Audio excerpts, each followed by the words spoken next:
week 2 of our long-form watch-along wrestling show. And for the second week, I am joined by my main man, Steve, down in Orlando, Florida. Steve, how are you doing today? I'm doing great. We're beating the heat. We are chilling out, relaxing.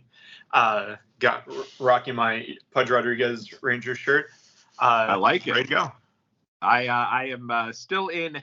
My daughter had a Father's Day celebration earlier today, so I am still in my Father's Day garb. I think this shirt is I went to Top Golf last night with a friend of mine, Joe, who you know well. So I had that. I had this shirt available for that. You got to wear the golf gear when you do the golfing. And then when my daughter told me about her little show that she had today at her school, I grabbed the same shirt. Out the door I went. And so I'm still in the same shirt. A little bit. I feel like I'm the quintessential dad look. Oh yeah. But and it's funny. I mean, I might have that same exact shirt though, and I'm not a father, so. There you go. Yeah, no, I feel like it's comfy. I got it because years ago I went on a bachelor party. It was a golfing bachelor party. Oh yeah. And I was like, all right, well, I gotta go get golf gear. So I got golf shorts, got a golf shirt. And it was a good time, but it was in the middle of Mexico in the heat, and it was. Have you ever been like actual golfing? No. It's long. Yeah. Oh yeah. I'm sure. I mean, the closest thing that I've done has either, maybe Top Golf, I guess, or the mini golf that's at Disney World, where it's literally like a shrunken down golf course. Oh. Yeah. I don't think we did that one. We did the Christmas one when we went. Yeah, we did the other. Yeah, we did the other one. But yeah. So I can only imagine, especially in Mexico, where the sun is beating down and all that. Yeah. Yeah. No, it was tough. But good times. It was. And I will say too, I didn't know golf etiquette, so this was like endless 5-6 hours of golf with like if anyone said anything, they'd can't say anything. Yeah. So that was like big time deal there. But a happy Father's Day to all the dads. If there are any dads watching this weekend, I will have a Father's Day themed T-shirt unboxing here on the channel on Sunday. A little tease. Okay. So it is a Father's Day theme, wrestling inspired shirt unboxing on the channel. So I'll throw that out as a hook. But it's a very big wrestling week here. Big week on the show this week. Just to break down everything we're going to do on the show here. We are going to, of course, be breaking down the Clash at the Castle premium live event that will be streaming tomorrow live from Scotland. And so we'll break down all of the matches on that show. And then from there, we are going to be going through our ECW Mount Rushmore. Last week we did WCW. So this week we're going to do our ECW Mount Rushmore. And then after that, we're going to take a little trip through history with our This Week in History portion of the program. And then we will wrap up with a fun game here of wrestling inspired. I guess it's trivia. Steve is going to do 5 Guess the Wrestlers for me, and I will do 5 Guess the Theme Songs for Steve. So if you are playing along at home, you can go ahead and do that, and we'll have that session there so that you too can play along. So that we'll do our best to at least wait a little bit before blurting out the answers in case you are also playing along. So a packed show, and I guess it all starts with tomorrow, the Clash at the Castle premium live event. Steve, how are you feeling about this show? Surprised that as of, us doing this, taping this right now, there's only 5 matches announced. I know. It's weird. I could see where a couple of these might go a little bit long. And, I'm sure that with it being, a premium live event in Scotland, I'm sure there's going to be some other shenanigans thrown in there, like a segment or something. Absolutely. But weird that as of, we don't know what's going to happen on SmackDown tonight. But barring that, only 5 announced matches as of right now. 100%. Yeah, I agree. I think it's I hate the 5-match show. I think it's too little. They used to do those for NXT back in the day, but NXT, you knew going in, most of those premium live events or specials were those were only going to be a 2-hour special. These events typically run over 3 hours, and it's the second straight month that they've done this with the 5 matches. I know there are a lot of people who are less is more. I'm first off, more is more. I've always been a more is more. Give me a 6-hour show any day of the week. But at the end of the day, because I'm of the mindset that if there's a lot of matches on the show, if there's a couple of clunkers, you can still have a great show. But if you have 2 or 3 bad matches on tomorrow's show, and there's only 5, it's not gonna be a great. It could be tough. Though I will say, the last month when they did this, I actually thought the show was pretty good. So I mean, I guess we'll see kind of where it goes from there. I will say, you're going. The flip side to that is if you know that you're only going to have a certain kind of run time, give these matches the time that they deserve. And so they're able to kind of tell the story that they need to and draw it out and use their time that they have. But I feel like you got 1 or 2 that I'm kind of looking at this going, how long could that really go? For sure. Yeah, no, I'm with you 100%. I think, we'll break down the card here, I guess but yeah, I'm with you in terms of the show. Just, I don't understand what the fascination is suddenly with doing the 5-match show. What would you say is, like, if you were booking a show, the proper, and I guess your ideal number of matches for a WWE pay-per-view?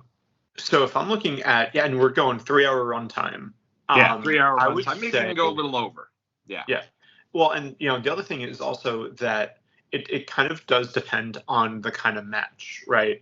Because if you think back to, going with like Royal Rumble, for instance, if there's anything other than the Royal Rumble is just gravy. Like, you could just have the 2 Royal Rumble matches and call it a night most of the time.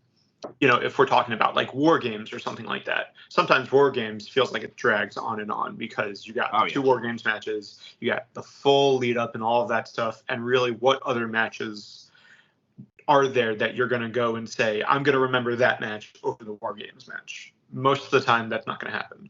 So, But on like a regular kind of standard PLE like this, I would say maybe 6 or 7 matches, depending on what kind of match types we have.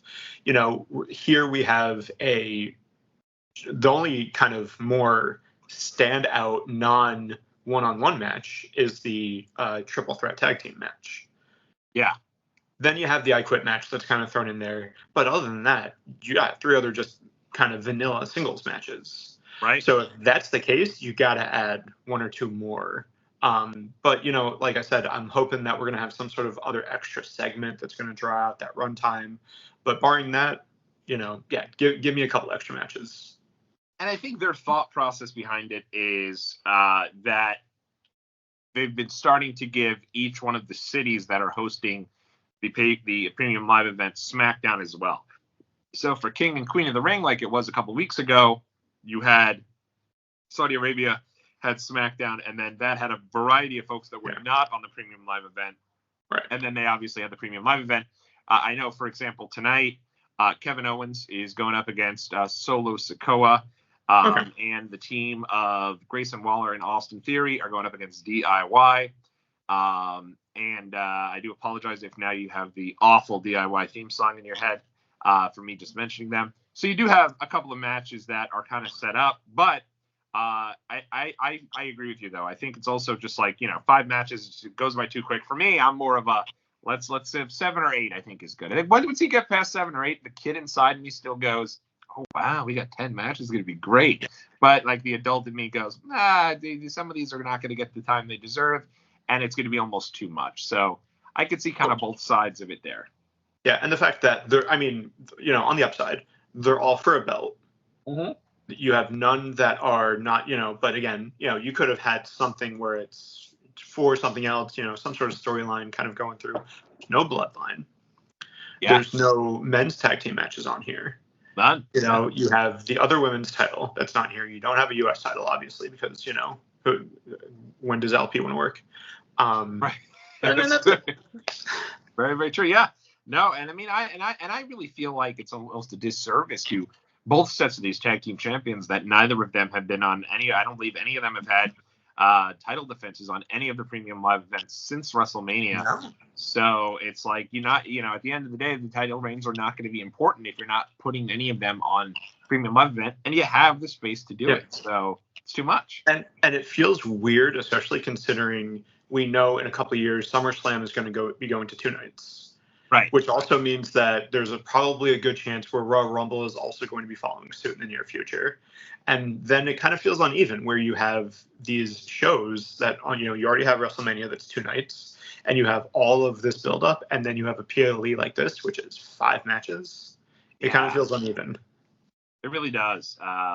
Yeah, and I mean, in looking at the actual, first off, if you are in the United States here in the East Coast, like we are, the show, remember, has a 2 p.m. start time.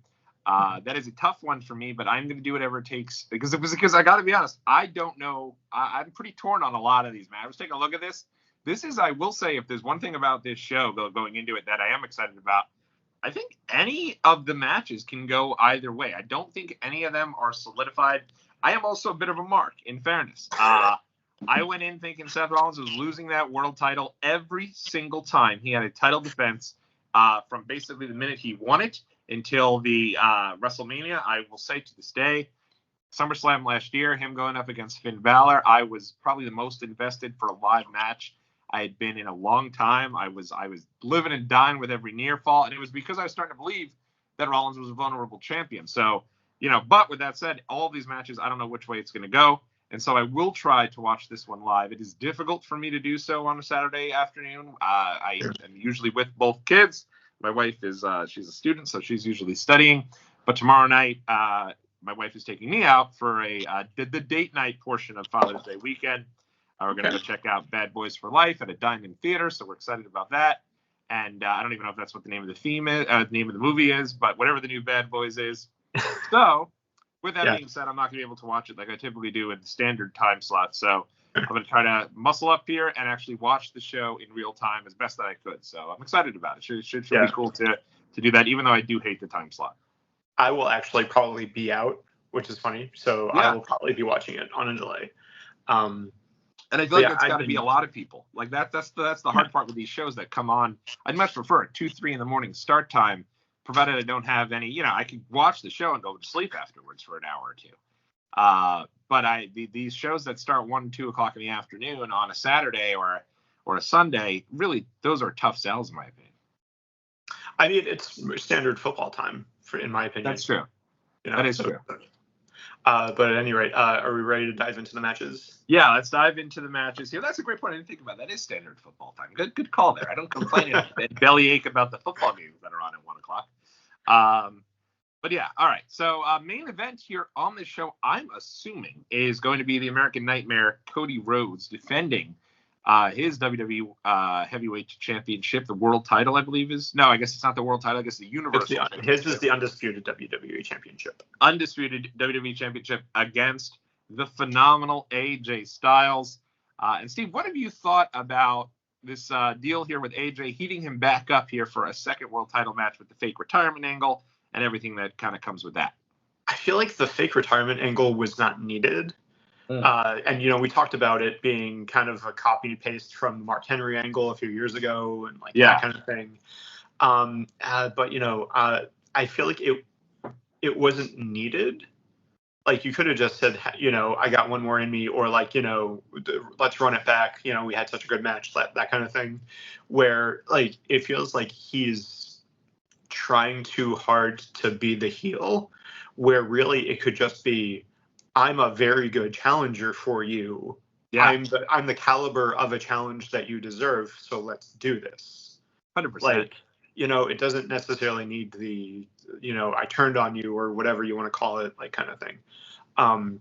That being said, I think that this is the one match that is a lock, and I do not see Cody Rhodes saying I quit.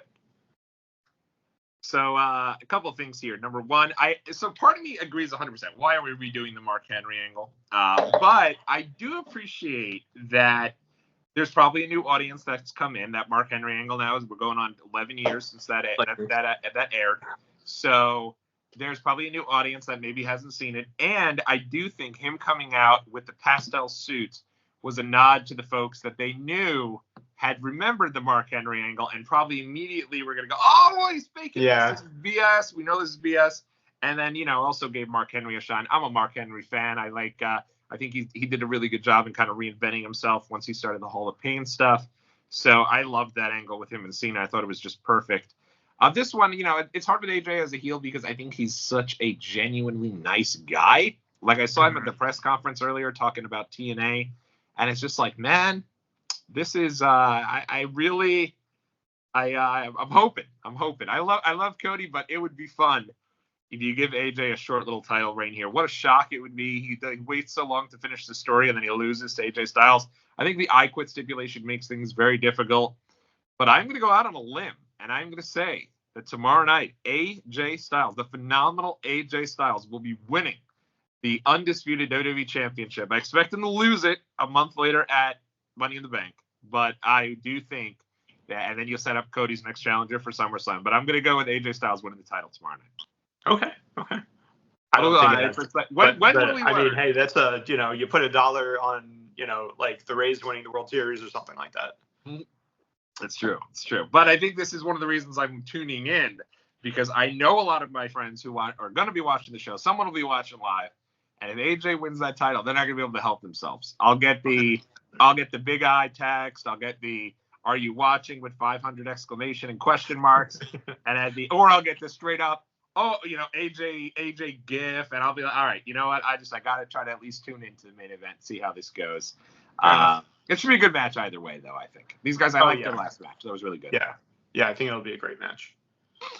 Next up here, we do have for the World Heavyweight Championship, defending champion Damian Priest going up against... Actually, this is probably going to main event the show because they're in Scotland. I think so. Yeah. Yeah, I actually probably screwed this order up. But it will be Damian Priest defending his title against the hometown guy, Drew McIntyre. Steve, are we getting a new world champion tomorrow night? I feel like I want it to happen. I want Drew to get the reign that he kind of deserves, that he's earned at this point. And I feel like what better opportunity to win in Scotland. It was such, I popped when he won at WrestleMania, and that reign lasted all of 5 minutes. I loved that. And I on the one hand, Damian deserves a little bit better, but on the other hand, his reign has kind of felt kind of meh. Yeah. And I feel like, because Judgment Day can kind of stand on their own, they have enough other stuff going on where they can still remain relevant. But Drew, it feels kind of like this is his opportunity. This is his window. This is his shot. He's got to get it. So I'm not a very confident pick, but I'm picking Drew. Yeah, it certainly is going to be tough. Here's my whole thing is if Drew wasn't going to win, if Drew doesn't win? So I think back to the last Clash at the Castle, and I was convinced Drew was going to be the guy to beat Roman Reigns. And they had a great match at the end. Roman won, outside interference from the debuting Solo Sikoa. Yeah. And I thought, all right, still a great match. He still looked great even in defeat. Then he got on the microphone and he thanked the fans for coming, and he started singing a song with Tyson Fury. And I thought, he's done. What a loser. What an absolute fool. I'm finished with this guy. He'll never get another title match. He couldn't possibly have looked worse at the end of that show. But to his credit, he's reinvented himself. I feel like he's been on fire. I was right there with you at WrestleMania. I was so excited to see him get the win. When I saw Punk there, I was like, God, please don't let Punk cost him the title. And then, of course, Punk did lose the title, but it was a good moment.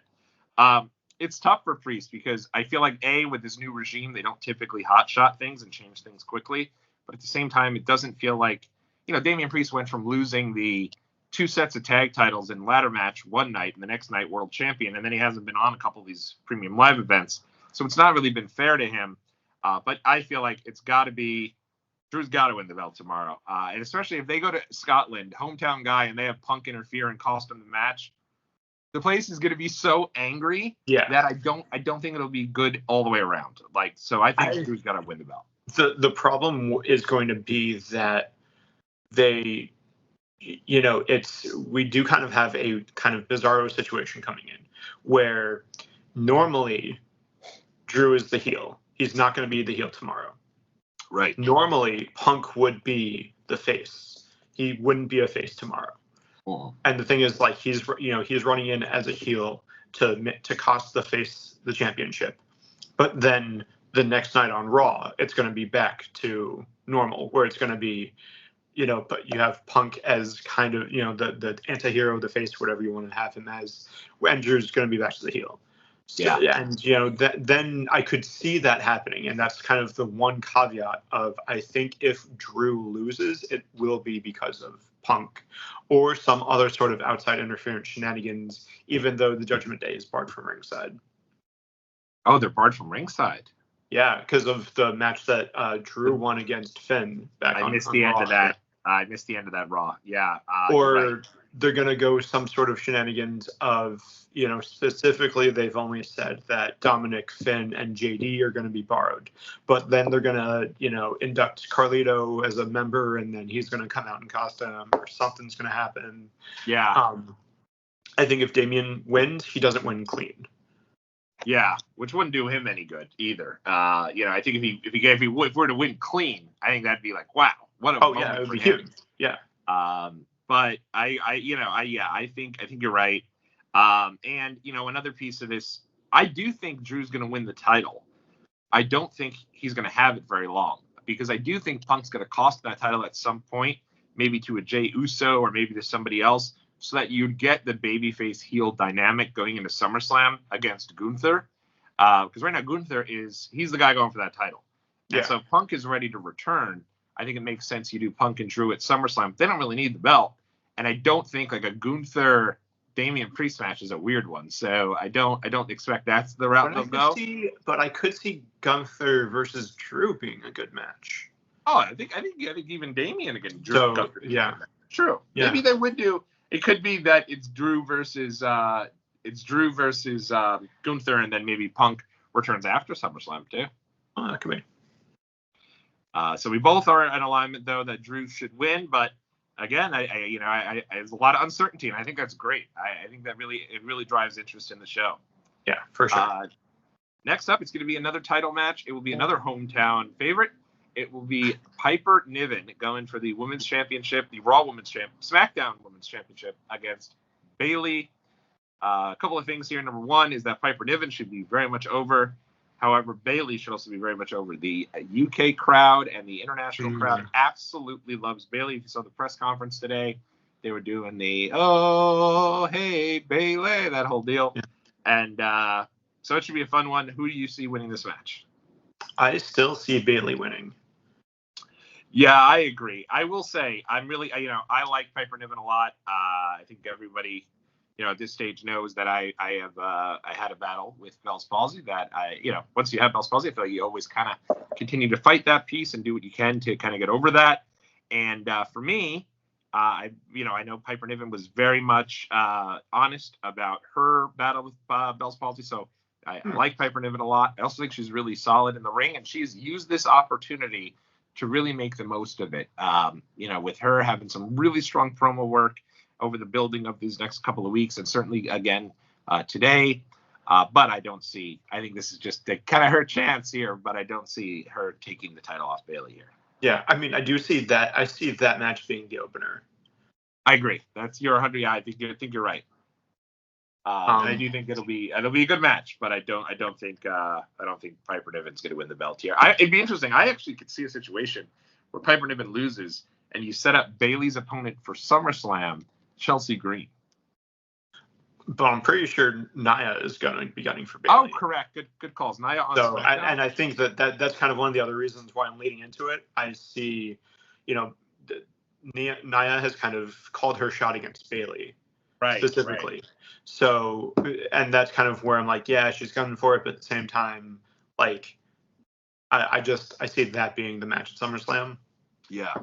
I don't necessarily know if they have enough hope in a Piper Nia match. I agree. No, I don't think so. It'd be fun, but I don't think so. It'd be the Big E Classic. The storyline. Big E back on the New Day podcast back in the day, he used to talk about how he always wanted the big bruisers to have a match with each other because it'd be big meat slapping big meat. Yeah. Yeah, that would be kind of like that in the women's side of things if you had Nia Jackson and Piper have a match together. But I agree. I think Bayley's going to retain here. Yeah. Next up, I'll be honest, it might be the match I'm looking most forward to. I've loved this storyline. It will be Jade Cargill and beyond. I'm just kidding. It'll be Sami Zayn defending the Intercontinental Championship against Chad Gable. How do you see this one playing out? I see it kind of coming out two different ways. The one that I see happening in my heart, just because something similar happened on this past Monday, is Otis interfering, costing Sami the match, but unintentionally. Because the same kind of thing happened on Raw, where it looked like when Otis turned around and started running towards him, he started running towards Gable first. And It was only after Gable moved out of the way that Otis kind of momentum steamrolled into Sami. I don't think that he was gunning for Sami. And, I will definitely say that this also is one of the matches that I'm looking most forward to because of that dynamic and because of that story and how it plays out. And you're watching, and it's going to be, is this the moment where Otis makes the decision? Is he actually going to turn on Chad, or is he going to, cement it and he's going to align himself with Chad, or like what's going to happen?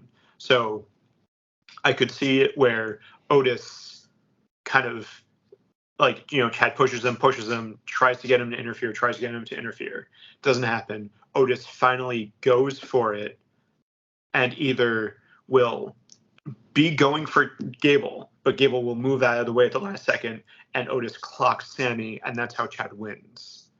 And I can see that being how he wins, or the exact opposite, where Otis does finally actually stand up for him. He does finally actually clock Gable, and then that's how Sami wins. Yeah. I think it's going to come down one way or the other. I think it's coming down to what Otis does. I agree. I think Otis is a big part of this. There's a lot of different layers here, and you can peel back those layers. I think this is a storyline that's going to continue. I don't expect this to be the end of the storyline, but I do think the big piece of this here is going to be Otis finally turning on Chad Gable, and I will predict that Sami Zayn will retain the championship. Also because I've already predicted here, the two big belts are changing hands, so you can't have all of them from me change hands. That's true. So I think Sami Zayn will retain, but again, I do think down the road, at some point, Chad Gable, assuming he's resigned, because another piece of this is that his contract supposedly was up. I don't know how WWE had all these people at the same time. Drew's contract post-Mania was up. Becky Lynch, her contract expired. Looks like our poor guy Ricochet, who was about killed to a bloody pulp on Monday night, it looks like his contract is up. So a lot of different pieces here, and that would have been, that's a tough part of this. But if Chad Gable has resigned, I think he will certainly re-signed rather. I think he will certainly win the title at some point. But I think this part of the story is finally Otis standing up for his compadres and costing Chad the title. Yeah. I mean, I can see that, yeah.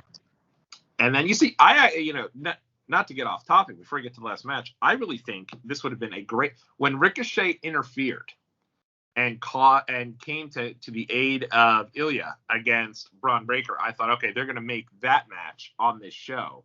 And then that's going to be the match you do to get Ricochet. You can write him off, whatever he needs to do while you do the contract piece.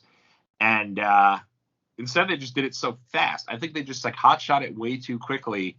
Whereas this would have been such a great opportunity to have them have that send off for Ricochet on this show, I thought. Yeah. Or at the very least, have Ilya versus Braun be a match on this card also. Yeah, absolutely. Yeah, I thought they had a great match. I was not a Braun guy when he first came up at all, but the way they've built him up has been really strong, I feel. Yeah. All right, so the final match on this show, it is a triple threat. And it's interesting because I did not realize it was a triple threat watching Raw. So when the Witches came out and they ended up going up against Zoe Stark and Shayna Baszler, and then Shayna cleanly tapped one of them out, I was stunned and I was so excited. Shayna never wins. I obviously am a huge fan of hers. She lost to that Lola Vice on that NXT show, which just annoyed me. So, that was a weird match and a weird ending. Very weird. I don't want to talk about it. That was just bizarre. So her getting that win, I was so excited. Then I realized, then they showed the graphic for the triple threat, and I was like, oh, okay, makes sense. It will be the tag team champions, Bianca Belair and Jade Cargill, defending those titles against the aforementioned Witches and the team of Zoe Stark and Shayna Baszler. Who do you think is going to be winning this match? I like Alba Fire and I like Isla Dawn. And I mean, I do actually like the team of Baszler and Stark. Like, I like what that team has looked like and everything. But I just don't see the champs losing yet. Yeah. No, we're completely aligned in this one. I'd be very surprised. I mean, I do think there is a small chance that they decide at this show, if let's say Piper nor Drew is winning, they give somebody a hometown pop and have the Witches win the belts here. What is it? I keep calling them the Witches. I don't even know where I got that from. It's Isla Dawn and Alba Fire. But they're kind of witchy. Yeah, they are witches. Yeah. But I don't know why I decided that was their team name. But maybe they give them the hometown, because I do think, like, at some point this is going to end up being Jade versus Bianca. I think at some point. I assume probably WrestleMania. But you could see a situation where maybe they have them already lose the belts and maybe start the build to them at SummerSlam. But I don't think so. I think that one I'm overthinking. I think Jade and Bianca continue to win, hold the tag titles and go from there. Yeah. By the way, their team name is the Unholy Union. Oh, they actually have a team name. That's cool. Yeah. Yeah, and I will say I've loved the team too of Shayna and Zoe. I think it really works. I like that they have matching gear. It feels like that's something they did on their own. Like, it feels like they randomly put them together, and the two of them were like, we're gonna go out and get matching gear. We're gonna give this everything we have, and I think that's awesome. So I completely agree. Yeah, and they have similar looks and like similar styles and stuff. So I think that, it was definitely one of those like thrown together, but it works. Yeah, kind of teams. But yeah, 100%. So to recap, we are aligned that Jade and Bianca will be retaining the women's tag team championships, as well that we are aligned that Bayley will be doing the same, and we are aligned that Drew McIntyre will be winning the world title. But those are the three alignments. We are also head to head. Well, Steve, did you make an official prediction on the Intercontinental title match? I don't think I did, but I think my official prediction is going to be that Otis is going, the ending of the match is going to be Otis turning, like he looks like he's about to turn on Chad, and he's going to go and like take a swing or going to run at him or something like that. Chad's going to move out of the way. Otis is going to clock Sammy and cost Sammy the title. And I think that that's how Chad wins the belt. I like it. I hope you're right. I'd be thrilled, but I do think that's where we're going to go. I just think this time around, Sammy retains. And then the big one, let's see if I'm correct here with my thought, or if I'm just a silly mark, that AJ Styles will be winning the undisputed WWE Championship, and Steve is predicting, like I think most folks are, that Cody will be retaining. But at least I think there's at least a sliver of doubt that the World Championship could actually change hands. The top title, when Roman was champ, it was like you knew that was never going to happen. So I at least like that piece of it. Yeah, I feel like my thing is, if I'm to rank these in confidence of how I think it's going to go down, I think that the Cody Rhodes winning is the one that I'm the most confident in. And then number 2 would be Bayley. I think number 3 is Bianca and Jade retaining. And I think 4 is Drew winning, because I'm not super confident, and because I see the Intercontinental going either way, I'm kind of like the least confident in that one. There you go. Yeah, I think for me, I'm most confident certainly in Bayley, and then I'm second most confident in the tag titles.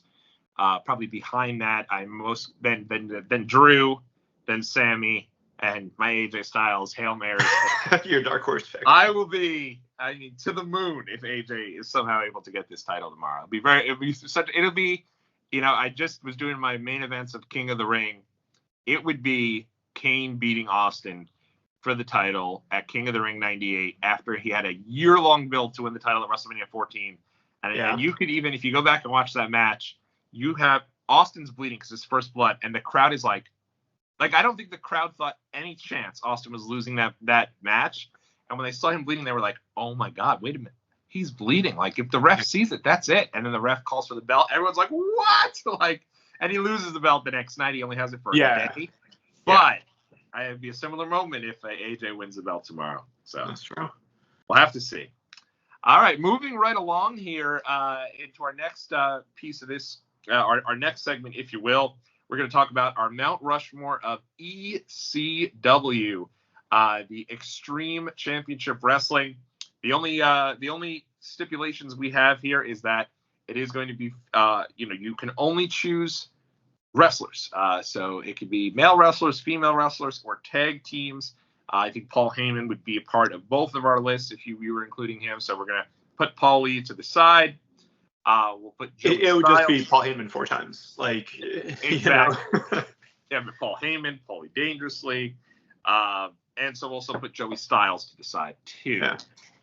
So Steve, do you want to tell us how you came up with these choices? What were some of your criteria? And you can do any ECW. It could be ECW Extreme Championship Wrestling, way back ECW Eastern Championship Wrestling, or even something I hold near and dear to my heart, the WWE ECW brand that debuted. The one that was on Sci-Fi. Yeah, that was on Sci-Fi. Yes, that's right. But anyone there is also up for a choice here.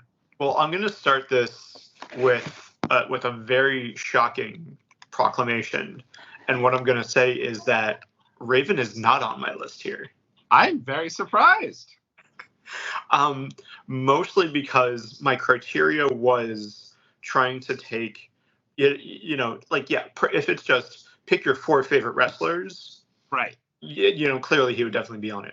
But what made this so difficult is that I was kind of trying to do a mix of who meant the most to ECW, who was the best at ECW, and kind of like some of the things going into it. And one of the things that I was thinking about is, if we're talking about technical wrestling, ECW wasn't about technical wrestling necessarily. Right. But it was about entertainment. It was about, all kind of the facets that when we think about it. And I think that if we're going with my number 1 pick, it's got to be Rob Van Dam. Yeah, I hear you on that one for sure. I think what was your reason for putting him on your Mount Rushmore? So one of the things is that it feels like, out of all of the wrestlers that got out of ECW, he also probably has had, because he's still at it, today, probably the longest and most distinguished careers. Right. Out of almost anybody coming out of ECW, wrestling wise. It's a great point. Great shout. And he is, I won't belabor my point. He's also on my Mount Rushmore as well. He was the first guy for me that really made me turn my head and say, oh, I've got to check this ECW out, because the things that Rob Van Dam is doing are like nothing I've ever seen. The Van Daminator, the throw the chair at your opponent, he catches it, you hit him with a spinning heel kick. The Van Terminator. And I'll never forget he going coast to coast, right, the coast to coast.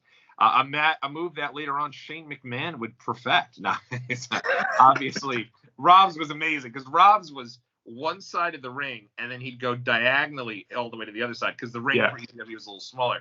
But unreal, and I remember they built a whole pay-per-view around that.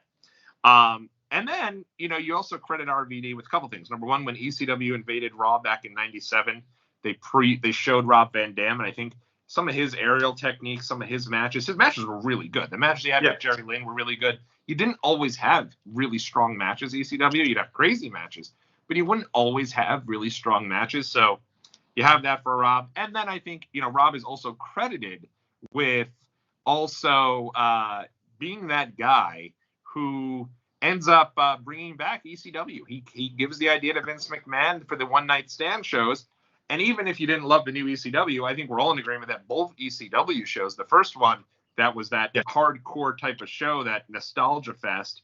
And then the next year where it's main evented by Rob Van Dam going for his first ECW world title and getting it by actually, I think he was just handed that after the match, but he's in there going up against John Cena for the world title in an incredible match. That's the debut of the If Cena Wins We Riot, and Rob actually beats him. And Rob Van Dam is awesome. I've always been just such a fan. I completely agree with you on that one. Yeah, I mean, he was he's the first person, maybe aside from Paul Heyman, but when I hear ECW, he's one of the first names that comes to mind. Absolutely. Which, of course, one of the second name probably that would come to mind is my second pick, and that is Tommy Dreamer, the innovator of violence. Yeah. For no other reason than also, when I'm thinking about ECW wrestlers, I also think about the ECW figures that I had. And Tommy Dreamer was one of the first ones that I had. And I also met him at Jack's Universe, got his autograph and everything like that. So, of course, maybe, if it wasn't for literally everything else that Tommy was Mr. ECW. Like, Tommy Dreamer was probably one of the most loyal and one of the most, dedicated to making ECW work as a brand. He was there until, literally the day that they shut down. Absolutely. So, that my second pick has, Tommy Dreamer's got to be up there for everything that he did for the company. It's a great shout for Tommy. And, for me, I was at his final farewell match for ECW in 2009. So really it was his last match for WWE as well. And it was on a taping for either Raw or SmackDown before the show happened. He lost a match to Zack Ryder. Woo, woo, woo. ECW great. And that was his write-off from WWE TV. And the show ended with him, Beulah McGillicuddy, his wife, and their two kids, and him posing on the top of the ramp. It's like, this guy just loved ECW so much. And that's a great, great, great choice. He did not make mine, believe it or not. Okay. I have somebody on mine that I don't think you're going to have on yours. I do have a good reason as to why this person is. But for me, I go with the tag team partner of Rob Van Dam, the homicidal, genocidal, suicidal Sabu, as my number 2, because I think he was another guy that when you started hearing about him, you started thinking about, we got to see this guy. He's doing things no one else is doing. He's jumping off the top rope, flying into the crowd. He's having barbed wire matches where he's getting wrapped up in the barbed wire to end the show. Just did so many different things. And I think that he, also was at a point where when WWE comes over and they start to relaunch the ECW brand, he has a match with the Big Show on SummerSlam. He has a match with John Cena on a pay-per-view. If he kept his head on straight, I think he would have been a really big deal for WWE. Big if, of course. Big if. Didn't even really try to keep his head on straight. Yeah. But for me, I did put Sabu on my list. And Dreamer's was a big omission from me. But, I kept Sabu on there over Tommy Dreamer. Well, it's funny because you're going to think that Sabu was a great omission from me because I didn't put him on my list either. I thought about it. I thought about it real hard. This was probably tougher than the WCW Mount Rushmore, personally. Really is. And I actually went the complete opposite direction for my third pick. I went with that guy, the technical wrestler, the one that kind of almost like, I would say maybe helped legitimize it also. And that guy is going to be Jerry Lynn. Oh, that's a great. So Steve has the whole effing show, and he has the new effing show on his list there. Jerry Lynn's a great shout. I think those matches with RVD and Jerry Lynn are some of the best, and they hold up to this day. They're really, really great matches. So I think, no problem there. Having him on there. I think you could have went. I think with DCW, you can go probably 10 different ways with Mount Rushmore. So that's a great choice as well. So your third pick. My third pick, I am going to go with. I had to go with the guy who has the most title reigns of anybody in ECW history. A man who I think is synonymous with ECW and who you could actually have watched ECW television back in the day at 2 o'clock in the morning on the MSG network. And more than half of that show would be an entrance of the Sandman. Now, while I don't love the Sandman, I don't think his matches are particularly great. There's something about him that coming out there with the stick, smoking some cigarettes, doing beers before Stone Cold was doing beers, and having these incredible, like, bloody, hardcore matches, doing what it takes to have these types of matches, I think were really, at the time, way before his time. And, I mean, he was having the ECW title back in, like, 1992. And I think he's synonymous with the brand, so much so that I think when he came to WWE, even though he didn't have a great run, he was almost the mascot for ECW. So Yeah. I did include the Sandman on my Mount Rushmore. And that was this last fourth person. I was thinking, okay, am I going to do the Dudley Boys? We had mentioned about how we could make a tag team. And I kind of thought about it and I went, all right, like, I feel weird putting a tag team as a single spot. So as much as I kind of wanted to put the Dudley Boys on here, I didn't. That's kind of my other honorable mention up there with Raven. Yeah. So my fourth person goes to, if you also think about the ongoing legacy of ECW and things that came out of it, there's only one part of ECW that is actually technically still alive today. And that is the FTW title that was created by none other than Taz. Not for nothing. The main man not for himself. nothing. So I think, my fourth pick, I'm putting Taz up there. It's a great choice. I think that, you think about with Taz, him coming in there, and he is. I mean, I was honorable mention. I'll throw out before I reveal that Taz is also on my Mount Rushmore. I have to get an honorable mention. The hardest one for me was deciding between Taz and Terry Funk. Terry Funk main events the first ECW, and I think, everyone who was in ECW at the time was kind of like, either this guy's too short, this guy's, too hardcore, this guy, maybe has a drug problem, this guy's, there's something wrong with him. This guy definitely has a drug problem. Right, exactly. And Terry Funk, when he came in, I think really kind of legitimized ECW, the brand. He was already established. He didn't need to be there. He could have been in WWE. He could have been in WCW. He quickly goes back to those places. If he was in ECW a little longer, I probably would have put Terry Funk on my Mount Rushmore. Instead, he's just an honorable mention. I was back and forth. I also did go with Taz. Love Taz, and I think Taz's run, the long run as the champion, and then I think him being the face of ECW was when it was absolutely at its peak. Yeah. Taz was the type of guy that everybody kind of knew. And this because when he jumps to WWE, before really the days where this was leaked and out there and everything in terms of the internet, all of Madison Square Garden at the Royal Rumble 2000 is hoping that it's Taz who's going to answer Kurt Angle's open challenge. And when it is, the place erupts. It's like everybody is going crazy for Taz. And so, I think that was the peak of ECW. And then they even do something where, Mike Awesome kind of holds ECW up when he goes to WCW. And who goes back over there to win the title? Taz. WWE actually allows him to do this. So, I really, Taz, I agree. He's up there. I also love him. You always talk about video games. I love the ECW Anarchy Rules video game that every one of his moves was the Taz whatever. Taz play. Taz slam. Taz, I loved it. And, him also ending with the Taz mission I thought was so underrated. And then you come out and you find out, this guy never really speaks. And then he ends up being one of the best personalities and commentators in WWE history post-run. Oh, yeah. What was it? Beat me if you can, survive if I let you. Survive if I let you, yeah. Yeah. And I remember he had the 13, and I actually met him. You mentioned meeting Tommy Dreamer at Jack's store. I met Taz at Jack's store. And when we went over to talk with him, I said, Taz, because I'm a big superstitious guy. So number 13 for me is like a big no-no. So I was like, what's the deal with the 13? And he said, to be honest, it's most people's unlucky number. For me, it's my lucky number. Yeah. And I just thought, like, what an aura this guy had. So I included Taz. I went back and forth 100 times between Taz, the Dudleys, and Terry Funk as to who I was going to put in there. This is one of the hardest Mount Rushmores. And we were aligned in two of our choices there.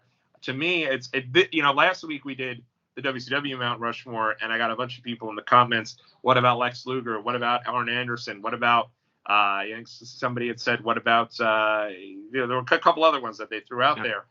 And for, I think you could kind of have arguments, but I think a lot of people had Goldberg. A lot of people had Sting. A lot of people had, Booker T.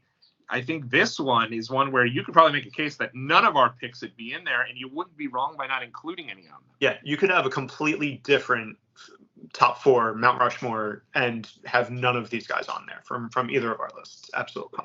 100%. So, yeah, really, that was a lot of fun, though, putting that one together. Let us know what your picks for your ECW Mount Rushmore are. I'm really interested to check those out, and certainly I'm doing my best I can to respond to the comments as they come through as well. And I think that's one of the most fun parts about doing this is hearing everyone's reason for it. You can certainly fry me for not putting in, Tommy Dreamer onto my list, or maybe fry Steve for not putting his favorite wrestler, Raven, onto his list. But good list and good times overall. So now that gets us to our This Day in History portion of the program here. And for this part, we are going back. This was 16 years. It was 16 years. I think it was 16 years to the day of me going to the press conference for this particular event, June the 12th, 2008. And I'm, of course, talking about the press conference for It's All About the Money, the McMahon Million Dollar Giveaway. Hard to talk about Vince McMahon in a positive light. I'm not sure this is even going to do that. But the McMahon Million Dollar Giveaway, for those who do not know, it was a ratings ploy from WWE to try to get people to tune into the show. And it lasted 3 weeks. I think the plan was for it to last a lot longer, but it didn't have any ratings influence. They kind of scrapped it real quick. But every week on WWE TV, Vince McMahon would give, on Raw, $1 million away. He would make up the random amounts of what $1 million were. It kind of split it off. You get like one guy win 200,000, one guy win 500,000, one guy win $20. And so he'd kind of just do it from there. And the whole idea around this was, again, it was to try to, give people an extra incentive to watch wrestling and to watch Raw every week. And what it came down to, for me, was, initially they had a press conference in Los Angeles after the first week. And after the second week, I had found out they were going to be doing a press conference in New York actually, I think it was after the first giveaway. They did this because they actually flew in. So Vince was on the Today Show in the morning, and they flew in and gave them like a limo to be a part of this press conference, to have the first guy who was like the big winner, like the $250,000 winner, and to have the lady who won $2 be a part of this press conference in New York City. And they had Vince McMahon there, they had John Cena there, Triple H there, and Maria. So Maria Kanellis at this point is really being pushed as like the future of the WWE Women's Division. Yeah. And it was a situation where my friends at the time were not working. I was, and just graduated fresh out of college. And so I was one of my first jobs. And they found out that this press conference was going to be held at the Hard Rock Cafe in Times Square, which used to be WWE The World. And this was at the time where if there was a wrestling show in Chat, I almost feel like in 2007, 2008, my interest in wrestling kind of waned post Benoit. But I went to every single thing that was available, including this press conference. And I remember being at work and hearing they were going to this press conference, having to come up with some reason as to why I had to leave so that I could make it to the press conference. And they were there like all day. They had a great spot for us, and we got in. And at the end of the day, how silly to do all that just for a throwaway hour of a press conference. But it was at the end of the day, the idea that there'd be a random wrestling thing going on in the middle of a day for me was enough to be able to go through and do all of that. And this is right after I've kind of turned my back against wrestling completely. I remember hearing about this, and I want to say I might have at some point either watched it live or watched it on, some sort of either like, DTV or, fledgling YouTube back in the day or something like that. Right. I remember hearing about it and like kind of scrolling through all of it, seeing that Crime Time was part of it. That definitely probably would have piqued my interest. Yeah. But yeah, I looking back, I was like, oh yeah, this was a disaster, wasn't it? Oh, it really was. I mean, especially, it was live TV. So, the idea what they should have done was film these earlier in the day. So at least it could have been like entertaining skits, and but they did it live. Yeah. And so while you had a couple of cool moments, like Vince calling and somebody in the crowd who was there live actually getting the call and saying like, I'm here live, and then going right to that person. Yeah. There were some cool moments like that. But then there was other times where, Vince would call someone and they'd be like, hey, he'd be like, oh, hey, it's Vince McMahon. He'd be like, oh, hang on 1 second. And Vince would be like, all right, hang on 1 second. Like beside himself that somebody put him on hold, or he'd call and no one would answer. I remember one time he called and got rickrolled. They played the Never Gonna Give You Up. Yeah. And so most of the segments were very corny. Most of the segments were just bad TV because it's just Vince calling and doing that. But, it was 3 weeks and over with. And, of course, they killed him off at the end of the segment where he gets the last call, final third week, and the set collapses around him. And so the set pieces all fall. And, of course, you think it's real because as he's laying there under the rubble, he's yelling, Paul, I can't feel my legs, instead of Triple H. Yeah. I can't feel my legs, or Hunter, I can't feel my legs. So, all in all, harmless, silly fun, I guess. But, it was something a little outside the box. But I'll say this. If I was winning the $200,000, sure. But if not, I would have wanted the $2 so I could have been flown to New York. Well, I'd have already here in New York. Maybe I'd have flown to L.A., got the limo treatment, got to be a part of the press conference. Like, at the end of the day, at least the woman did it and was a good sport about it and was able to kind of, be able to do something pretty cool. And I think one of the things that I've, at least according to WrestleCrap, is that apparently it's on WrestleCrap. I love that. Yeah, this was all obviously done in the name of ratings, and that apparently the $1 Million Mania had earned Raw its lowest rating in 7 weeks. Yeah, because so clearly it's not working. Yeah, they completely went the opposite way, and I don't blame anybody for. I remember the first time being like, oh, another freaking call, like they're killing the show, and it really was. It was endless Vince, endless calls, and thankfully they scrapped it after a week. Because at the end of the day, I don't even remember signing up for it. Like I don't even think wasn't even like there's one of the I'd love to win $1 million. Like there wasn't even a thought that crossed my mind. Yeah, and I'm like, the fact that you would have that we're giving away different odds and ends, bits and pieces of money. It's not as solid, oh, I'm going to answer the phone, I'm going to get $1 million or 250,000 or whatever it is. Like, like. Right. Well, and I think, what they should have done if they really wanted to do it was give away $1 million. They should have had hype throughout the whole show. Hey, at the end of the show, we're going to give away the $1 million. So people will stay tuned the whole time to see if they won. And have one segment to build up to, as opposed to this endless, droning on and, him trying to make it interesting, bringing out the Great Khali, all these different things. And it just unfortunately was a failure for sure. Or make it more like, trivia, where it's like, instead of a code word, it's okay. Even if you're just talking about what happened in the show, like, okay, who won the opening match? Make that like a question, and then, okay, go up from there and go, okay, who did so-and-so cut this promo against, halfway through the show or something like that. And, like kind of build it up where you could potentially win all of that money. Yeah. There's a lot of different ways that you could have done this very differently that clearly, this was I feel like also peak Vince needs to get his way era. Yeah. Nobody's going to tell him nothing. Nobody's going to say no to him at all. This is peak Vince getting his way, abuse of power era. Like 100%. And it's funny because, a year later, they actually do an update on like what these people spent their money on. And there's one guy who spends the money for a trip to WrestleMania. And it's like, man, if he's not your WWE's favorite guy, he gets the money by tuning into Raw Live and then immediately spends it all on WWE to go to it live. You got your money back. 25, right back to WWE. But I can't say necessarily blame him. I'm sure if I had won all that money back in 2008, I'm sure that would have probably been where I spent my money for sure. Absolutely, But yeah, so a fun one.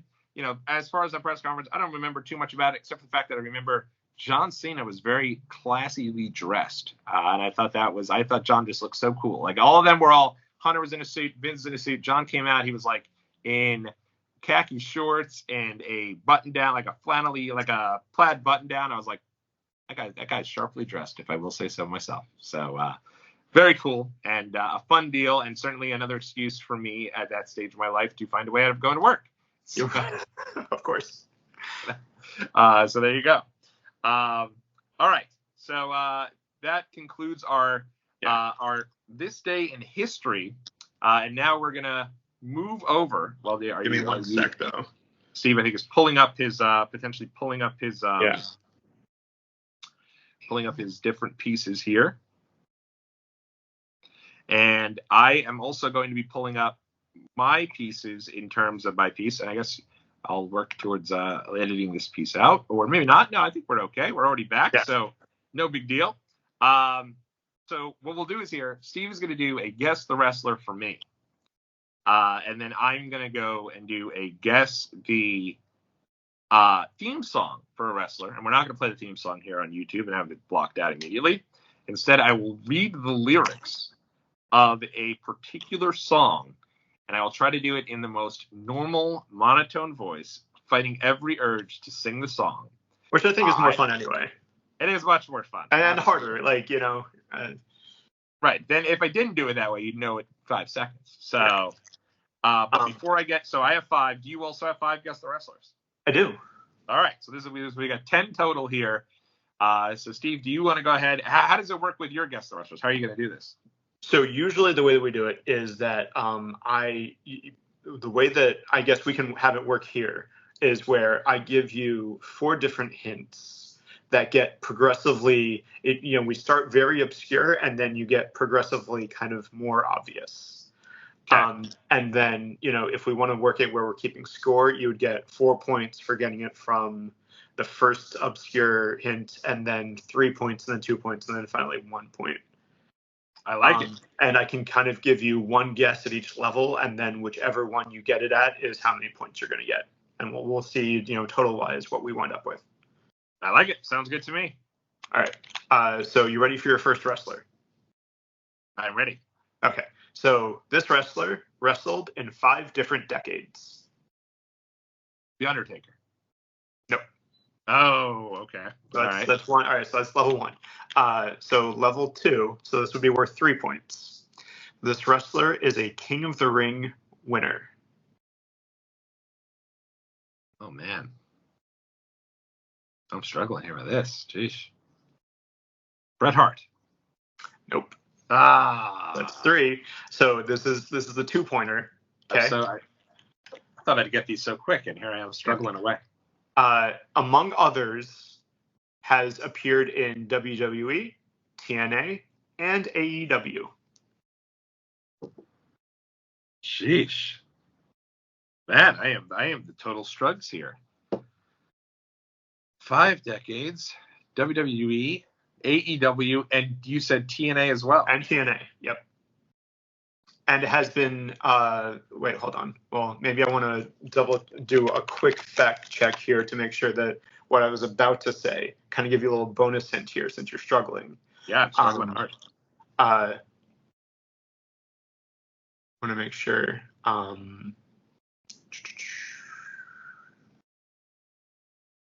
No, okay. So the hints that I was going to give would not have been a proper hint, so I'm not going to say anything. Okay. All right. Let me throw in AEW. Gosh, who would have been? I'm trying to go through these King of the Rings here and try to see who it could have been. I don't think this guy wrestled over 5 decades, so I don't think it could be him. Billy Gunn. You are correct. Billy Gunn, yeah. He debuted in 1989.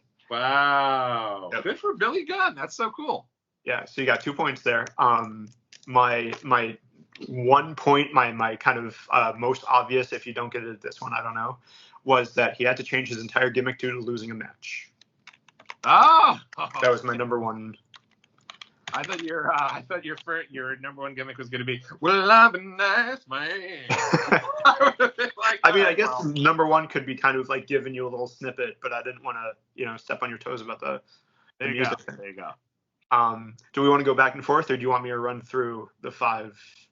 Maybe you do your 5, and then I'll do mine. So if somebody is playing along and just wants to do guess the wrestlers, they have that ability to do it. Fair enough. All right. So your second wrestler.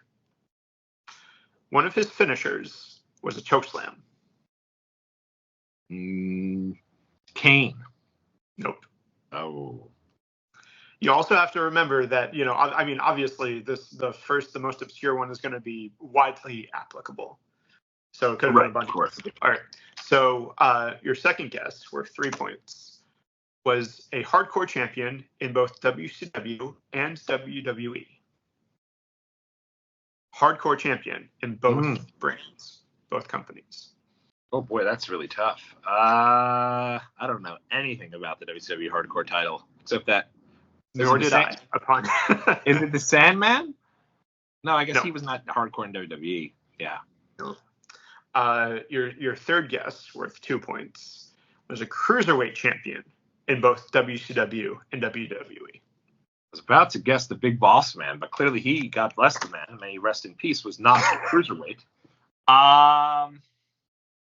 Juventud? Nope. Oh my lord, what a smudge. I'm stumping you with these. All right, and your last one will be worth 1 point. Shares a nickname with a professional sports team from his home state. Oh my god, how is this such a struggle? This is trying to go through the hardcore title. I had like 5,000 people who won it, so that's a. Oh man. Oh, this should not be this difficult. I feel like at this point. Cruiserweight champion in WWE and hardcore. I want you to think about all 4 of those hints now. Okay, starting with that one of his finishers was a chokeslam. Okay, good point. Hardcore champion in both WCW and WWE. Cruiserweight champion in WCW and WWE. Shares a nickname with a professional sports team from his home state. It is the Hurricane. Yes, sir. All right. Wow, that was a very difficult one. Who knew he was a hardcore champion in WCW? I didn't. I picked these wrestlers and then kind of retroactively went back and tried to find stuff about them. And I had no idea that WCW had a hardcore championship, let alone. Yeah. I remember. I thought like Sandman may have had it as hardcore hack. But that is tough. That's interesting. Okay. So are you ready for your third wrestler? So right now you have 3 points for those playing at home. So your third wrestler is a TNA World Heavyweight Champion. The phenomenal AJ Styles. Nope. Now this next hint is going to be a little obscure, but I feel like it may be one that you might know. You might get it on this one. Maybe not. His first match in WWE was against Nikolai Volkov. Oh my gosh. Well, there gets rid. Is it R-Truth? Nope. Ah, man. Oh, geez, what a bad one that was for me. So, your third hint, worth 2 points. Despite winning 9 different titles for a total of 16 reigns during his time in WWE, he is not a Grand Slam champion. And he was a TNA champion who wrestled Nikolai Volkov? Jeff Jarrett. Nope. That was a great guess. That was a pretty good guess. Yeah, that would have been a good guess. And your last guess, worth 1 point. Now this is going to be kind of more of a niche thing. I guess I should have started with niche on these for those playing at home, but this is for you. This wrestler shares a nickname with one of your cars. Oh man, Matt Hardy. Yep. There you go. Oh, very, very cool. I like it a lot. I feel like most folks may have gotten it after the first 3. I should have gotten it after Nikolai Volkov. Right when you said the car, I was like, Matt Hardy It's Matt Hardy. Yeah. Good. That was a good one, though. So I got another 1 point. I have You got 5 another points. 1 pointer. Yep. I got 4 points. I'm doing terrible. All right. So this is going to be your fourth wrestler. Okay. Former WWF European Champion. X-Pac. Nope.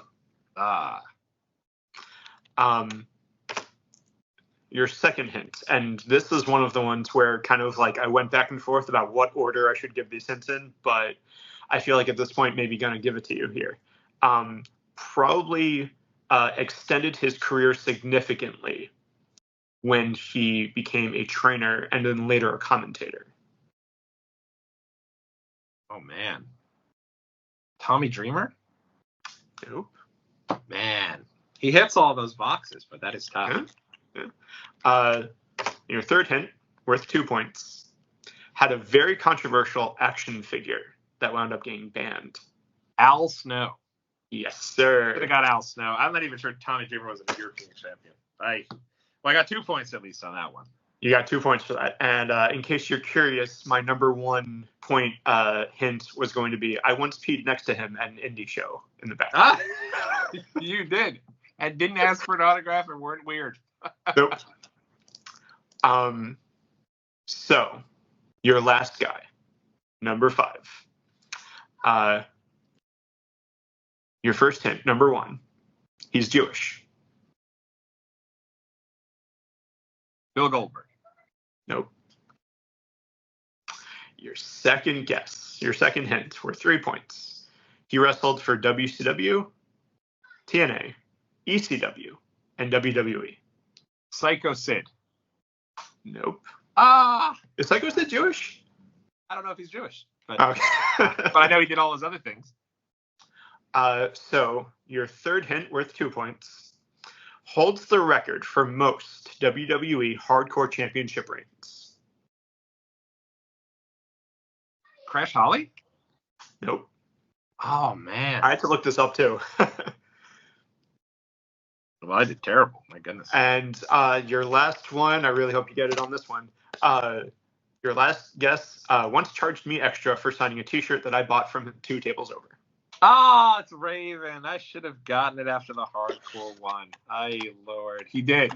Yeah, he did. I remember him being like, where'd you get this from? You're like, right there. He's like, gotta charge you $20. It was like, yeah, that was tough. So, you did have a cool shirt, though. And that yeah. guy, whoever sold it to you, had a cooler Raven shirt than Raven had. Yes. Yeah, so it was a very cool, and I'm sure I still have it somewhere. So totaling all of your things up, you got 1 point for Raven, you got 2 points for Al Snow, you got 1 point for Matt Hardy, you got 1 point for Shane Helms, and 2 points for Billy Gunn, which 3, 4, 5, 6 gives you a total of 7 points during all of this. There you go. All right. So we'll do the guess. So how many did I get? I got 7 points or 6? 7 points. 7 points total. Okay. That's about as low as you can go. I had literally 2 away from the absolute lowest you can go. What a pathetic performance from me. Getting 2 of those, getting the Billy Gunn and getting Al Snow on the third hint. That was clutch. That gave me a chance. Yeah. So I'll try to do mine in this way. I'll give you 1 lyric to start with. Any random lyric that's in this person's theme song. Okay. Then from there, I'll give you a second lyric that might be a little easier. Then I will give you a third lyric that will be the start of the person's theme song. Okay. And then the final one, I will possibly I'll sing if we get to that point. Or if you want, the number 1 can give me the title of the song if you know it. He was like, "We're not going to you singing, no way." Don't want to get the video taken down. Don't want any copyright infringement or anything. So you're right. Good call on that. Good call. And I'm an ass man already earlier. So, all right. So this one here, I'm trying to find all right. Here we go. I'm trying to not sing it. I'm here to stay. Best get out of my way. Here to stay. Best get out of my way. Is it Mark Henry? Nope. Nope. Okay. All right. They're never coming back. Watch your future fade.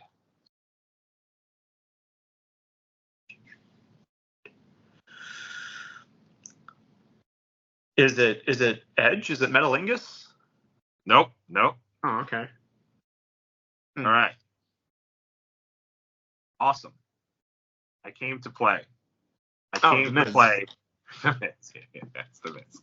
And the name of the song is "I Came to Play." The awesome game had to give this one away. I couldn't even deal with the second use. Awesome. All right. Yeah. Okay. Got it.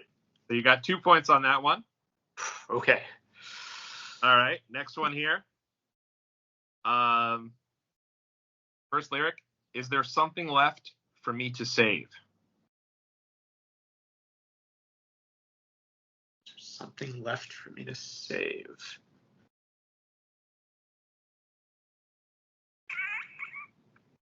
I'm blanking on this one. Something left for me to save.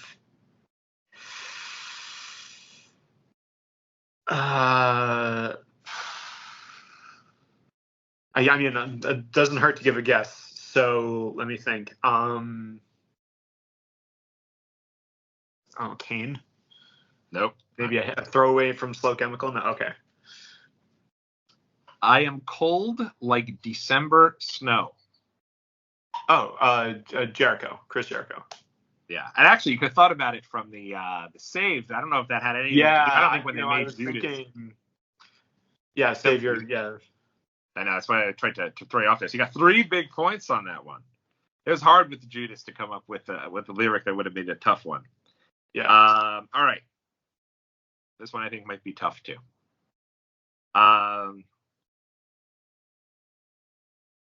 Let's see here. The weight of the world is falling on my shoulders.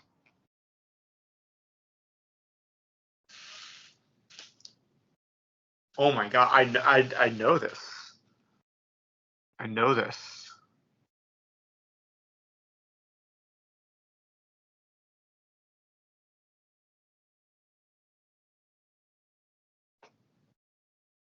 I can hear it in my head. I can hear it.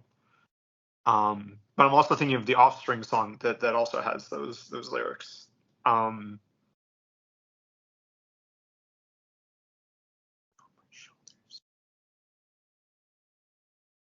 Is it Triple H?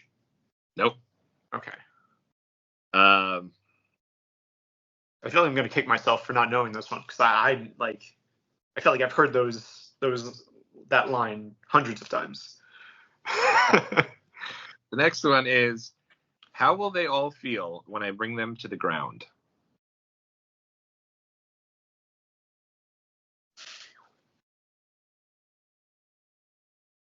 And I said, oh, I'll walk alone in this pit of danger.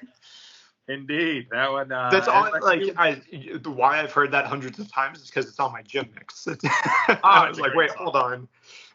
It is a great song. Yeah. And the first part would have been, yeah, the television has poison on its breath, and I think that would have probably given it away. But I thought maybe not. Like if you didn't know there, because he says, yeah, this television has had poison. Oh yeah, no, I would have. Yeah, I definitely would have gotten it from the. Yeah, that was very good. So you've already got it on that one. Unless you don't get him to any of these, which that's true. Let's see. I don't know. But here we go. All right. So let me see. Only you can set me free. Set me free.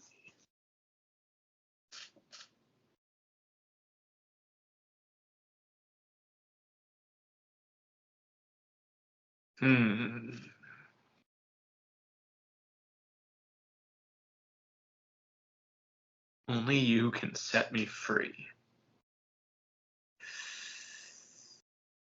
Christian. Nope. Neon Lights, a Nobel Prize. Oh, CM Punk. It is CM Punk. Yeah, I was trying, but it's hard. Yeah. You know, I think the first line here would have been tough because it was the first line of the song is, and during the few moments that we have left, because there's the guy who's doing the intro. Oh, yeah. Like you can hear a speech going on. Right. And then it gets into Look in My Eyes. So for Punk's, though, I would have said Look in My Eyes because that is the first part of it. Yeah. All right. So that one you got another 3. So you're at 10 points. But this last one might be tough. This one might be this one could be tough. Yeah, lay it on me. You don't believe me, but I'm betting that you will. Betting that you will. Is that part of it too? Is that motorcycle revving up? Because that no, could be, no, that's going to narrow it down. No, he couldn't be less convenient if he tried. Don't believe me, but you'll see. I'm just going to guess Edge again. Nope. Let me see. I'll let you live a little bit with the pain that I bring. This one we'll see. Oh, it's a tough one. I'm going back to old guesses again because I'm blanking right now. So is it Mark Henry? That is not Mark Henry. Nope. Okay. All right. Next one, the first line of the song. Step up, because you're the next one in line for the kill. Oh, it's Stone Cold's Disturbed. Yeah. That was really. I always thought the line was Steve Austin, because the next one I didn't know it was Step Up. So I always thought he was shouting Austin out throughout. So, but you definitely beat me there. So you've got 12 points in year 5. I had 7 in Steve's Guess the Wrestler. So Steve wins this week. Let us know how you did if you played along in the comment section. And until next time, everybody, this has been Tommy on the Spot and Steve for the full length Watchalong Wrestling event here. I don't know if we're calling it a podcast or our full length, but hopefully you enjoyed it. And we'll see you all again right here next week.